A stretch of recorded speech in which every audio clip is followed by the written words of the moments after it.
로 우리의 신앙생활이 정말 이 제자리에서 반듯하게 서가지고 흔들리지 않고 제대로 가기 위해서는 성경적인 기초가 있어야 되겠다. 그것이 가장 중요하다라고 생각을 해서 지난번에는 하나님은 어떤 분이신가라는 제목으로 세 차례에 걸쳐서 말씀을 드렸고, 그 다음으로는 두 번째는 이제 성경이란 어떤 책인가라는 제목으로 두 번을 말씀드렸습니다. 그래서 오늘 이 시간에 지난번에 했던 말씀에 이어서 해보고, 그리고 또 시간이 아마 모자랄 것 같은데 다음 시간에 한 번 더 해서 이 성경이란 어떤 책인가를 확실하게 이해하는데 우리가 좀 확신을 가지고 그리고 신앙생활을 해야 될 거라고 생각이 됩니다. 성경에 보면은 이제 성경의 종류가, 성경이라는 종류가 여러 가지가 있어요. 근데 세 가지가 주로 있는데, 정경이 있고요. 정경. 그 다음에 이제 외경이 있고, 그 다음에 위경이라는 게 있어요. 그다음에 세 가지가 있는데, 그 가운데서 우리가 믿는 하나님의 말씀, 하나님이 영감을 불어 넣어서 하나님의 뜻대로 제대로 지은 성경은 이 정경이라는 거, 캐논이라고 하는 이 정경 66권 뿐이다 하는 거죠. 근데 이런 것에 대해서 제가 이제 말씀을 드리는데, 우리 새신자를 위한 여러 가지 이제 교육 방법이 있는데, 그것이 확실하지 못하기 때문에 우리가 이제 신앙생활을 하면서도 많은 교인들이 흔들리고 이단에 참 빠지기도 하고 속아 넘어가기도 하는 게 많잖아요. 그래서 기초가 굉장히 중요하다고 생각해서 이런 시간을 마련하는데, 여기 계신 분은 많지 않지만 우리가 이런 걸 통해서 확실하게 신앙관을 가지고 또 성경관을 가지고 우리가 신앙생활을 하면 우리가 믿는 이 성경이 얼마나 정확한 것이고 하나님의 정말 호흡이 함께한 그런 말씀이라는 것을 우리는 알 수가 있습니다. 근데 정경이라는 말이 뭐냐면, 정경이라는 말의 뜻은 거기 있는 것처럼 측량하는 막대기로서 다른 것들을 비교하고 대비하는 표준을 말한다고 그래요. 그러니까 이 정경은 측량하는 막대기니까 어떤 말을 하든지 누가 어떤 이야기를 하든지 그 일을 성경에 딱 비춰보면, 그죠? 이것이 하나님의 바른 뜻인가 아닌가, 이게 하나님이 원하시는 뜻인가 아닌가, 이것을 측량할 수 있는 막대기가 바로 정경이다, 그런 얘기죠. 그러니까 우리 성경이 없으면, 정경이 없으면 누가 이런 말을 하는지 저런 말을 하는지 그게 하나님의 뜻인지, 하나님이 정말 하신 말씀인지, 그 뜻 안에서 이루어지는 그 말씀인지를 구별할 수가 없다. 그래서 그것을 구별하기 위한 아주 표준이 되는 그 막대기가 바로 정경이다 하는 거죠. 그래서 하나님의 백성은 하나님께서 영감으로 주신 책들을 인정하기 시작했고, 각각의 책을 진리로 담은 전체 성경의 일부로 만들었는데, 바로 이런 책들이 사람의 행위나 믿음과 실행의 기준을 판단할 수 있는 권위 있는 표준 잣대인 정경으로 사용되었다, 이렇게 되어 있습니다.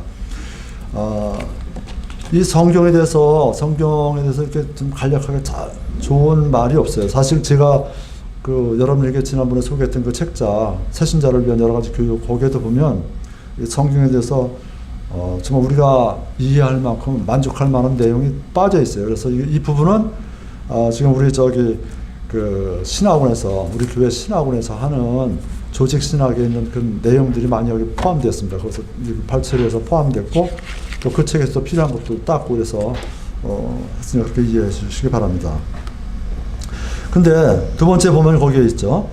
유대교와 기독교는 처음부터 끝까지 구약 성경의 39권과 신약 성경의 27권만, 그러니까 96권만을 정경으로 인정했으며, 지금 천주교에서 천주교 성경에 들어가 있는 외경 12권은 정경에 포함시킨 적이 없다 하는 거예요. 그렇게 해서 그 세 번째 보겠습니다. 또한 정경의 본문 형태는 항상 다수 본문의 근간이 된 전통 히브리어 마소라 사본과 그리스어 비잔틴 사본에서 나왔다. 우리 성경도 마찬가지입니다. 킹제임스 흠정용 성경도 그 근간이 된 것은, 다수 본문의 근간이 된 것은 뭐냐?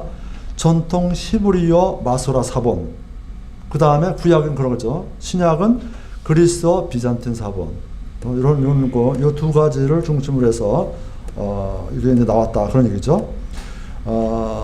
그래서 이 그리스어 비잔틴 사본은 언제 만들어졌냐면 1627년에 콘스탄티노플이라는 그 도시에 거기에 주교가 영국왕 찰스에게 증정하기 위해서 만들어 놓은 것이 그리스어 비잔틴 사본이에요.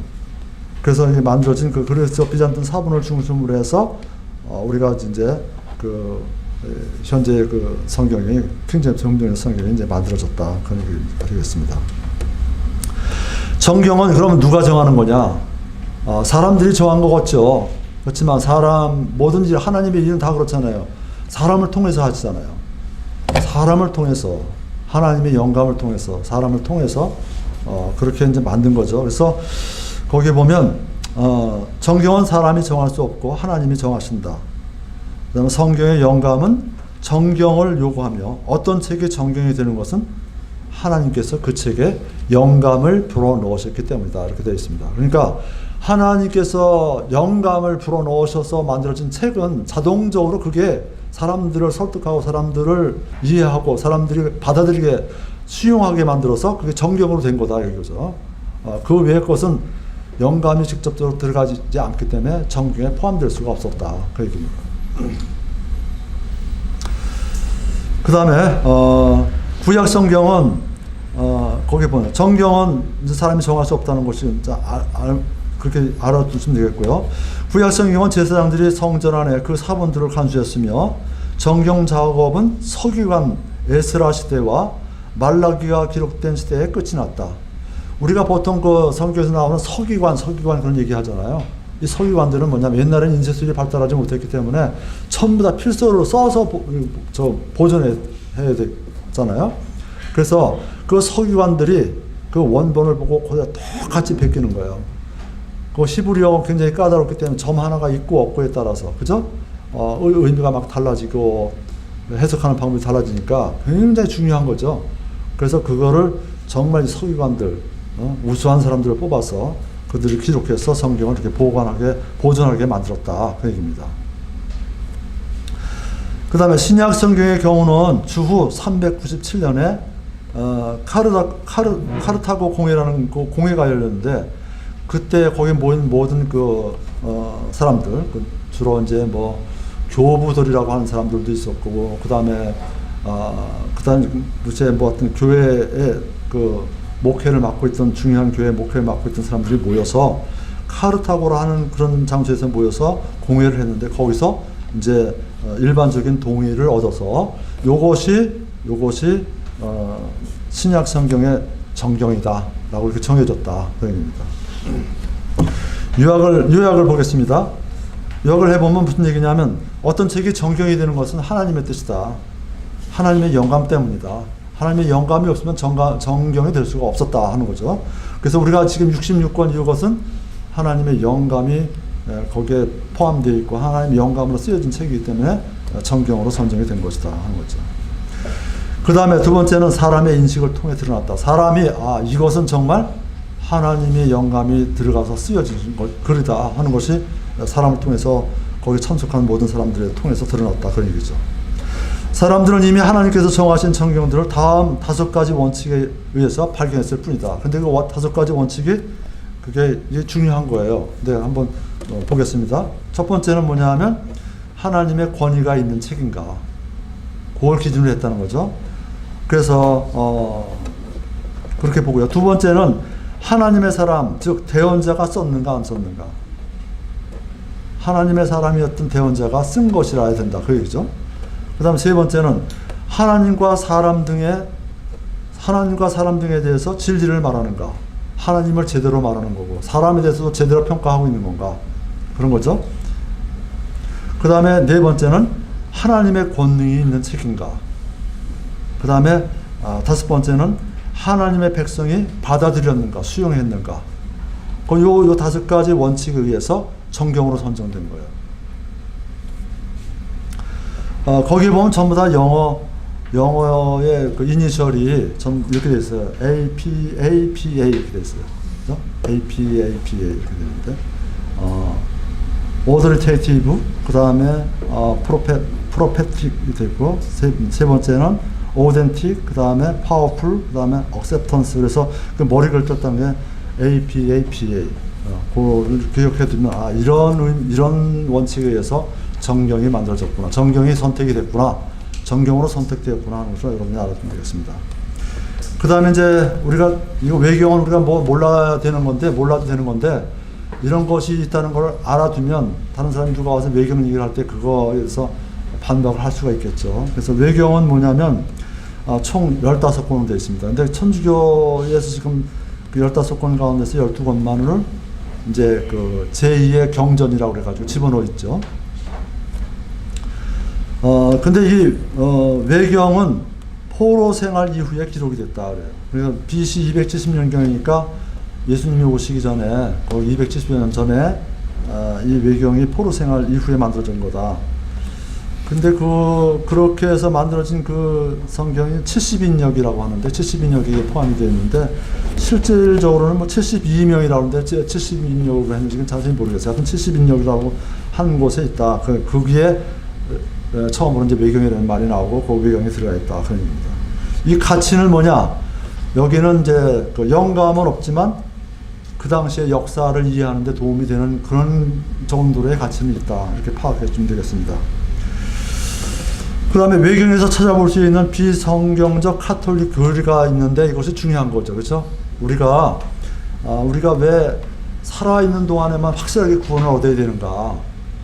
죽은 사람은 천국에 갈 수 있는가 없는가? 그걸 판단하는 기준이 우리는 정경에 있는 건데 카톨릭에서는 그거를 외경 걸 받아들여가지고 연옥이라는 걸 만들었단 말이죠. 그 어디에 있냐면 연옥에서 마카베오 하서 12장 39절에서 45절에 보면 연옥이라는 게 나와요. 그래서 죄를 지은 사람은 연옥에 들어가서 거기서 또 그 후손들이 그를 위해서 기도하고 뭐 헌물하고 뭐 이렇게 하면 노력하면 한 단계 올라간다. 그런 말이 있는 거죠. 그렇게 나온 거예요. 그 전에 보니까 아주 우스운 얘기인데 그 전에 보니까 자기 남편이 아주 이 천주교 신자였습니다. 아주 그 술만 먹고 맨날 아내를 괴롭혀요. 그러니까 아내가 생각할 때 저거 언제 죽었으면 좋겠는가 이렇게 생각을 했을 거예요. 근데 죽었단 말이죠. 그 남편이. 근데 죽고 나니까 가만히 생각해보니까 그래도 그 남편이 그래도 그 지옥에 들어가면 불쌍하잖아요. 그래서 이게 어떻게 했으면 해결할까 하고 신부를 찾아갔어요. 그 당시 이제 신부를 찾아가서 제 남편이 지금 어디 있습니까? 네 남편은 지옥에 있다. 지옥에 있는데 그러면 어떻게 했으면 좋냐? 네가 어떻게 하고 헌금을 하고 뭐 이렇게 봉사를 많이 하면 연옥으로 올 수 있다. 아마 그렇게 얘기를 한 것 같아요. 그러니까 이제 헌금도 하고 이제 한참 봉사도 많이 했어요. 그리고 나서 이제 신부님께서 찾아갔어요. 그 신부님한테 물어봤어요. 우리 남편이 지금 어디쯤 있습니까? 그러니까 연옥이 원래 깊은데 지금 네 남편은 연옥에서 허리쯤 나와 있다. 그러니까 알았습니다. 그리고 가는 거예요. 그리고 또 열심히 봉사하고 헌금하고 뭐 그렇게 했어요. 한 1년쯤 뒤에 가서 그래 이제 제 남편이 어디 있습니까? 네 남편이 이제 무릎 좀 차 있다. 나중에 가서 맨 마지막에 갔는데 그 다음엔 신부님을 안 찾아와. 그러니까 신부님이 불러서 왜 당신은 그 남편이 거기서 완전히 나오지 않고 거기 빠져 있는 걸 알면서 왜 안 하느냐, 노력을 안 하느냐 그랬더니 그 아내가 그러더라는 거예요. 거기쯤 나왔으면 됐습니다. 나와서 펄펄 뛰어다니면 저를 또 괴롭힐까봐 거기까지만 하겠습니다. 그런 말이 있다고 그래요. 여러분 이게 성경적으로 맞는 말이냐고요. 근데 이게 연옥이라는 이 사상을 이 외경에서 들여왔기 때문에 기독교가 이렇게 빠진 거예요. 저도 초등학교 다닐 때 보면 그런 것도 배운 것 같아요. 도덕 시간인 것 같은데 어떤 사람이 맨날 나쁜 짓만 해서 죽었어요. 근데 한 가지 뭐 좀 좋은 일을 한 것 같아요. 그런데 뭘 좋은 일을 했냐 보니까 뭐 양판가 뭔가를 하나 누구한테 준 적이 있다는 거예요. 근데 천국이 있고 지옥이 있는데 그 양파하고 준 것 때문에 붙들고 있다는 거 서로 가박하고 있다는 거예요. 그런 걸 내가 그 전에 초등학교 다닐 때 들은 적이 있어요. 배운 적이 있어요. 그러니까 이런 사상들은 이게 전부 다 이게 성경을 잘못 해석하는 것이고, 이런 그런 외경이라든가 이런 걸 잠깐 받아들여서 그것이 그 오랫동안 이렇게 사람들 입을 통해서 전해왔기 때문에 이런 게 나오는 거예요. 그래서 그런 연옥 사상, 그 다음에 그다음 구제에 의한 구원, 구제를 열심히 하면 이제 그 다음에 이제 너 죄 다 사해주고 구원받는다는 거예요. 이게 성경적으로는 맞아요? 아니잖아요. 그죠? 그런 것은 뭐냐? 거기에 집회서 3장 30절에 보면 그런 게 있다는 거예요. 그 다음에 세 번째 보면 자살을 또 인정하는 것이 있어요. 자살을 해도 그냥 된다. 이렇게 인정하는 거예요. 마카베오 하서 14장 43절에서 46절에 보면 그런 것이 나와 있다는 거예요. 그리고 윤회 사상이 있어요. 윤회. 여러분 윤회 알죠? 불교의 윤회 사상. 사람이 죽으면 또 뭐로 변하고, 또 그게 또 거기서 또 선한 일을 하면 또 뭐로 변하고, 그 다음 세대 또 착한 사람으로 태어나기도 하고, 뭐 이렇게 바뀐다, 윤회한다, 계속 돈다는 거죠. 그런 사상도 또 집어넣은 거예요. 이게 들어온 거예요. 이게 기독교에도. 그건 솔로몬의 지혜에서 8장 19절에서 20절까지 그런 게 있다는 거예요. 그 다음에 마술을 통해서 신비주의를 행하는 것, 이런 것도 또 인정하는 구조들이 있어요. 그 다음에 트렌트 공회 이후 1582년에 로마 카톨릭교가 펴낸 두레ең스 역보는 그 원래 구약 성경 39권에다가 15개 외경 중 12개를 포함시켰어요. 그러면 구약이 총 몇 권이에요? 51권이 되는 거죠. 우리는 지금 신구약 합해서 66권이잖아요. 그럼 여기는 합하면 얼마예요? 27권을 더하면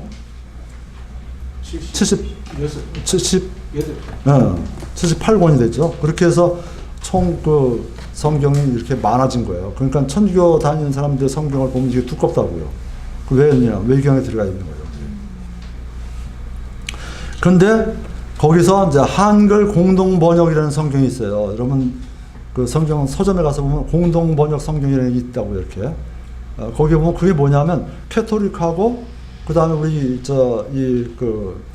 신교 쪽하고 이게 같이 모여가지고 번역한 거예요. 그게 공동 번역이에요. 그래서 캐토릭하고 우리 신교하고 같이 이렇게 모여서 번역해서 만든 거기에는 에레미야의 편지 역시 빠져 있다는 거예요. 그러면 몇 권이에요? 12개, 구약 외경 12개가 한 11개가 되겠죠. 에레미야의 편지가 빠져 있다는 거예요. 그 다음에 보겠습니다. 그런데 트렌트 공회는 아주 교묘하게 외경을 포함시키는 일을 진행하여 외경 15권 모두를 포함시키지 않고 특히 에스드라 하서를 뺐다. 왜냐하면 그 에스드라 하서 7장 105절은 죽은 자들을 위해 기도하는 것을 금하기 때문이다. 거기에는 분명히 죽은 자들을 위해서 기도하는 걸 금하게 되어 있잖아요. 금하게 되어 있으니까 이걸 집어넣으면 연옥에 있는 그 사람들을 위해서 기도하는 것이 또 맞지 않잖아요. 그러니까 이거 빼버렸다는 거예요. 이런 거. 자, 그 다음에 외경을 정경으로 인정하지 않는 이유가 있습니다. 이 책들은 예전이나 지금이나 유대인들이 정경으로 인정한 적이 한 번도 없습니다. 유대인들도 인정한 적이 없다는 거예요. 정경으로. 그 다음에 예수 그리스도나 사도들 중 어느 누구도 외경을 인용한 적이 없다는 거예요. 우리 성경 말씀에 인정한 적이 없다. 그 다음에 야분의 공회에 모인 유대인 학자들은 외경을 인정하지 않는다. 대부분의 교부들, 이 교부들이라는 말을 여러분 아마 들어보셨을 텐데, 교부들은 뭐냐면 초창기, 이제 초기 초대교회 이후 예수님의 사도들이 죽은 다음에, 그 다음에 그 사도들 뒤를 이어서 교회를 이끌어갔던 사람들, 그러니까 교회의 기초를 세우는데 힘을 썼고 교리를 확립하는 데 애썼던 사람들을 높여주기 위해서 나중에 죽은 다음에 그 사람들을 갖다 교부라고 되어 있어요. 뭐 가르칠 교자에 아비부자를 썼겠죠. 교부. 그렇게 썼는데 그런 그 교부들, 대부분의 교부들이 이 외경을 인정하지 않는다. 그겁니다. 외경을. 그 다음에 거기에 보면 이제 그 교부들은 여러 가지가 있는데요. 대부분 이런 사람들이 교부들이었던 것 같아요. 보니까 로마의 클레멘트라는 사람, 그 다음에 안티옥의 이그나티우스라는 사람, 그 다음에 알렉산드리아의 법률학자 출신인 바나바라는 사람, 그 다음에 히에라볼리의 파피아스라는 사람, 이런 사람들이 사도가 바로 돌아가신 다음에, 죽은 다음에 초기 교부들이었고, 중기나 후기 교부들은 뭐 여러 가지가 있는데, 여러분 이름을 많이 들어봤을 것 같아요. 제롬이라는 얘기 들어봤죠? 제롬. 그 제롬도, 이분은 후기 교부인데, 거기도 있고요. 또, 어거스틴은 얘기 많이 들어봤죠? 어거스틴. 성 어거스틴이라고 그래요. 우리는 성 어거스틴을 말을 붙이지 않죠. 왜냐하면 이 어거스틴이 천주교를 만드는데 굉장히 중요한 역할을 했어요. 연옥의 원리라든가, 그죠? 이런 것들을 전부 다 이 어거스틴이 만든 거거든요. 천주교에서는 어거스틴을 성이라고 보지만 우리로 볼 때는 성경을 왜곡한 사람, 아주 해악을 끼친 사람이라고 보는 거죠. 뭐 이 사람이 훌륭한 일도 하긴 했지만, 너무나 많은 해악을 끼치고 교리를 지금 흔들리게 만든 사람이다 볼 수 있죠. 이런 사람들이 교부라고 이렇게 볼 수가 있습니다. 그 다음에 이제 그 밑에 보면 외경의 어느 책도 스스로 영감받았음을 주장하지 않는다. 그러니까 이게 정경이 될 수가 없는 거예요. 그 다음에 외경의 많은 책들이 역사적, 지리적, 연대기적 실수를 포함하고 있다. 그러니까 역사적으로 맞지 않는 부분도 있고, 그 다음에 지리적으로도 맞지 않는 부분이, 연대기도 맞지 않고 그래가지고 이게 영털이다 이렇게 스스로가 이제 모순을 갖는다 그런 얘기죠. 그런 것도 있다 그런 거죠. 그 다음에 외경의 많은 책들이 정경 말씀과 모순을 가져온다. 여러분 성경에 어디에 뭐 자살을 한다는 게 인정한다는 게 있냐고요. 그런 거 안 되잖아요. 그 다음에 연옥이라는 거, 사람이 죽기 전에 구원받아야 되지. 죽은 다음에 후손들이 이렇게 기도하고 뭐 헌금하고 뭐 바치면 구원받는다. 이런 것이 어디 성경에 있냐. 이건 성경적이 아니잖아요, 절대로. 그렇게 만약에 그것이 맞는다고 한다면 사람들이 지금 열심히 믿을 필요도 없어요, 사실. 놀다가 죽으면 후손한테 물려주고 너 나를 위해서 기도 좀 해달라고 그러고 죽으면 되겠죠. 그래서 이런 것들은 그 성경 말씀과 굉장히 모순이 된다. 그런 얘기입니다. 그 다음에 외경의 책들의 형식은 전설적이며 공상 만화 같다. 어떤 이야기들은 매우 괴기적이며 마귀와 연관된 것들도 있다. 그런 얘기죠. 그 다음에 외경의 책들은 하나님의 말씀이 지닌 권위와 같은 뚜렷한 요소들을 지니고 있지 않는다는 얘기죠.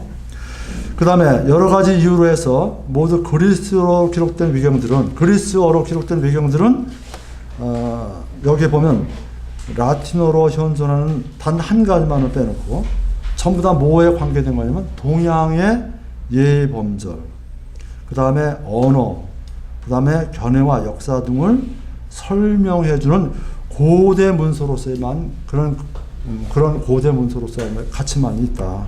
그런 얘기입니다. 그 다음에 이제 킹 제임스 성경의 번역자들은 외경을 하나님의 영감에 의해 기록된 책으로 받아들이지 않았고 단지 부록으로 넣었다. 그러니까 처음에 나온 그 1611년에 나온 킹 제임스 흠정역 성경에는 거기 외경이 들어가 있다고요.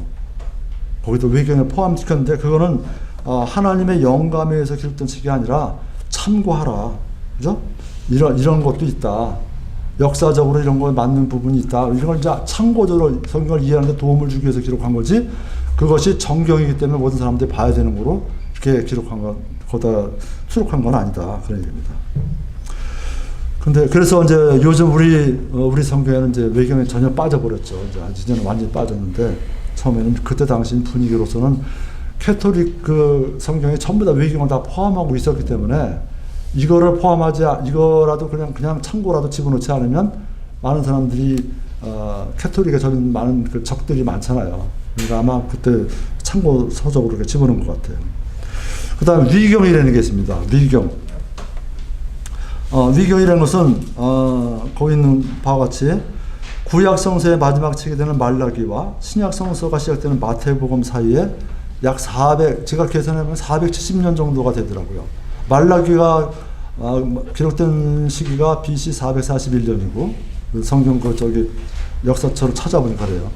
그 다음에 그리스도께서 처형된 것이 AD 한 30년경이니까 그걸 따져보니까 한 470여 년 돼요. 그 기간 동안에 그 공백기가 있죠. 굉장히 오랫동안 빈 간격이 있는데 시간적인 면에서 볼 때 구약 시대에서 신약 시대로 곧장 이어진 것은 아니다. 수세기에 걸친 시간의 다리를 건너서 구약 시대에서 신약 시대로 넘어온 것입니다. 이렇게 구약과 신약을 이어주는 규량의 역할을 했던 시대를 보통 우리는 중간 시대라고 부르는데, 구약과 신약 중간 시대가 되겠지만 일반적으로 간단히 그냥 중간 시대라고 이렇게 부른다 이거죠. 그 시기가 약 470년간이 된다 이거죠. 그 중간 시대에 특별할 일은 유대인들, 유다 지역에 살고 있는 유대인과 여러 지역으로 흩어진 그 디아스포라 유대인들이 있죠. 그 사이에는 엄청난 분량의 종교적인 문헌들이 양산된 것이다. 우리 성경에는 말라기가 끝이고 그 다음에 신약으로 넘어왔잖아요. 아무것도 없잖아요, 성경. 그 다음에는. 근데 이런 그 기록들은 굉장히 많이 생겼다는 거예요. 이렇게 정경이 아닌 그런 기록들이 너무 많이 만드는 거예요. 사람마다 많이 만드는 거죠. 그래서 중간 시대에 유대인들에 의해서 저작된 엄청난 분량의 종교적인 문헌들을 우리는 통틀어서 위경이라고 이렇게 얘기한다. 위경. 그 다음에 쭉 보면 거기 이제 위라는 말이 거짓 위라는 뜻이니까 그러면 이 말이 전부 다 거짓말이냐? 거짓말이냐 그러면 그건 아니잖아요, 그죠? 그런데 하여튼 어떤 정경이 아닌 나머지는 전부 다 외경과 위경으로 본 거예요. 위경. 하나님이 영감을 불어넣어서 전해주는 그 말씀은 아니다라고 이렇게 말씀하는 거죠. 그 다음에 위경의 특징이 있습니다. 근데 위경은 아까 외경과 달라요. 위경은 특징이 있는데 뭐냐면 거기는 전부 다 뭐라고 되어 있냐면 누가 썼는지가 없어요. 이게 저자가 없어요. 누가 쓴 책이냐 하는 것이 하나도 기록되어 있지 않다는 거예요. 그래서 그 대신 뭐가 쓰이냐면 거기에는 아담, 그 다음에 아브라함, 이삭, 야곱, 모세, 솔로몬, 이런 식으로 솔로몬의 아담의 아브라함의 이런 식으로 그 성경에 나오는 그 주요 인물들을 제목으로 삼아가지고 거기에 이제 그 말을 붙여가지고 책을 만든 거예요. 그렇게 하면 모든 사람들이 야, 이게 진짜 하나님의 말씀인가 보다라고 이렇게 많이 보겠죠, 많이. 네, 그래서 이런 것들은 전부 다 위경이다 이렇게 보면 되겠어요. 그리고 이제 9번째로 넘어가서 간단하게 이제 말씀드리겠습니다. 9번째, 성경의 확산과 보편적인 성경 이렇게 됐습니다. 이것은 우리 킹제임스 성경과도 굉장히 관련이 있고 그렇기 때문에 여기 나오는 명칭들 정도는 좀 여러분이 기억을 해두면 좋을 것 같아요. 처음으로 세상에 잘 알려진 영어 신약 성경은 1370년경에 나온 위클리프 성경이다 하는 거예요. 위클리프 성경, 영어로 된 신약 성경이죠. 그 뒤 구텐베르크의 그 인쇄술이 이제 발전하고 해서 그 뒤에 1526년에 처음으로 신약 성경이 인쇄돼서 나왔어요. 기계를 통해서. 그것이 뭐냐면 틴데일의 신약 성경이에요. 여기 위클리프나 틴데일은 굉장히 성경 번역하고 이 성경을 만드는데 굉장히 고난을 많이 당한 사람들이에요. 엄청난 고난을 당했어요. 많은 사람들이 방해도 받고 특히 카톨릭의 방해를 많이 받았겠죠. 왜냐하면 카톨릭은 성경을 지금 보통 사람들은 성경을 읽지 못하게 했잖아요. 전부 라틴어로 되어 있는 라틴어 성경을 가지고 사제들만 또 신부들만 읽고 그랬지 보통 사람들은 그냥 강해나 듣고 마는 거지 성경을 전혀 볼 수가 없게 만들었죠. 그러니까 성경을 만들어낸다고 하니까 생명의 위협까지도 무릅쓰고 성경을 번역하고 만들었던 사람들이 바로 위클리프나 그 다음에 틴데일 같은 사람들이다. 1535년엔 커버데일은 처음으로 신구약을 포함한 합본에서 만든 성경 전서를 처음으로 만들었어요. 처음으로 신약 성경과 구약 성경을 합본해서 만든 사람 커버데일이라는 사람이다 하는 것이고요. 그 다음에 제네바 성경은 60년 전경에 이제 만들어졌어요. 이것도 굉장히 유명한 성경인데요. 그때 그 영국에는 메리 여왕이라는 여왕이 있었는데 이 여왕은 전부 다 캐톨릭 계통의 여왕이죠. 그 캐톨릭을 믿는 사람이죠. 근데 이 여왕은 그 성경을 번역하거나 성경을 영어로 만들거나 성경을 많은 사람들에게 읽게 하기 위해서 성경책을 만드는 것을 굉장히 방해했어요. 이게 하나님의 뜻을 어기는 거라고 캐톨릭의 그 아주 신봉자였기 때문에 그래서 많은 사람을 죽였어요. 그래서 그 여왕을 오늘 피의 여왕이라고 해서 블루드 메리라고 해요. 블루드 메리. 얼마나 많은 사람을 죽였는지 그런 어려운 환경에서 이 성경이 번역되고 성경이 만들어졌다 하는 것을 이제 알려주면 되겠습니다. 그 뒤에 1611년에 영국의 제임스 왕에 의해서 이제 그 일반 사람들을 위한 킹 제임스 성경이 출간돼서 약 400여 년간 온 세상에 하나의 단일 성경으로 복음을 알리는 그 표준 성경이 되었다 하는 거예요. 그렇기 때문에 우리는 지금도 이 킹제임스 성경이 유일한 완전한 성경이라고 믿는 거예요. 왜 그러냐면 성경은 하나님이 이 말씀을 보존해 주신다고 약속을 했잖아요. 그러면 400년 동안은 이 킹제임스 성경 하나밖에 없었는데 그게 하나님이 보존해 주지 않았다고 이게 킹제임스 성경이 그게 하나님이 보존해 주신 성경이 아니라고 한다면 그건 하나님의 섭리를 우리가 거부하는 꼴이 되잖아요. 그래서 이게 킹제임스 성경이 유일한 성경이다라고 우리는 믿는 거죠.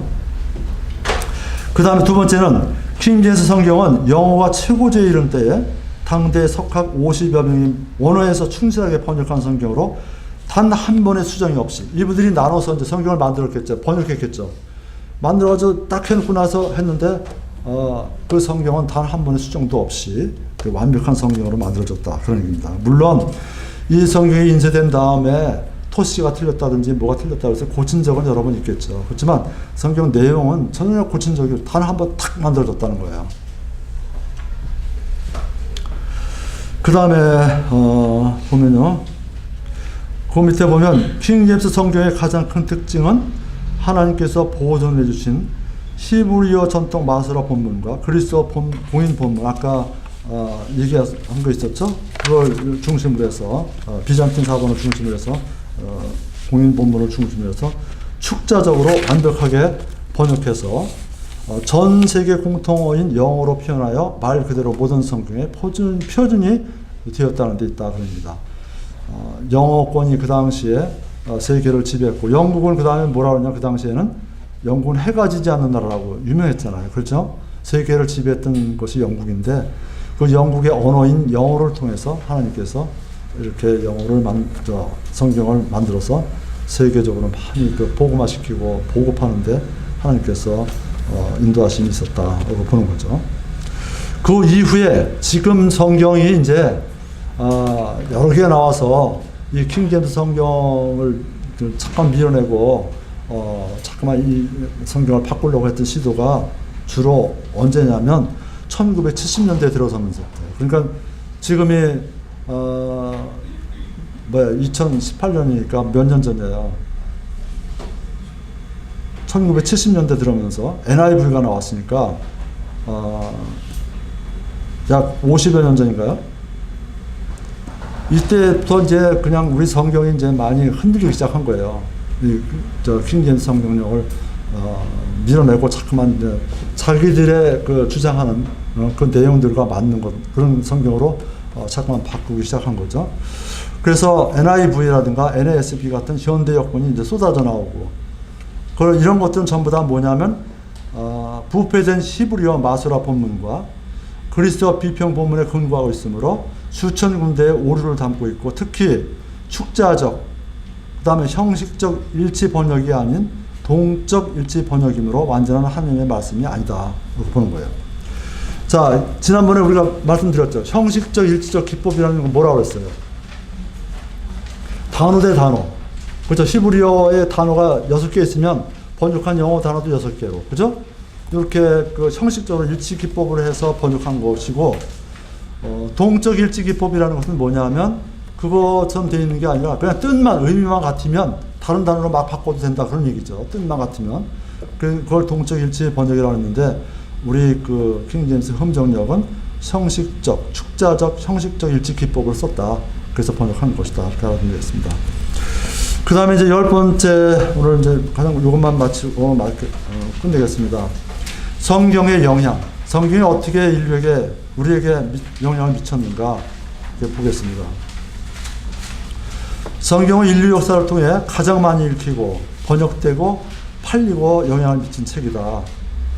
이렇게 되어 있습니다. 실로 고대에서 현대에 이르기까지 성경만큼 인류에게 많은 영향을 끼친 책은 없습니다.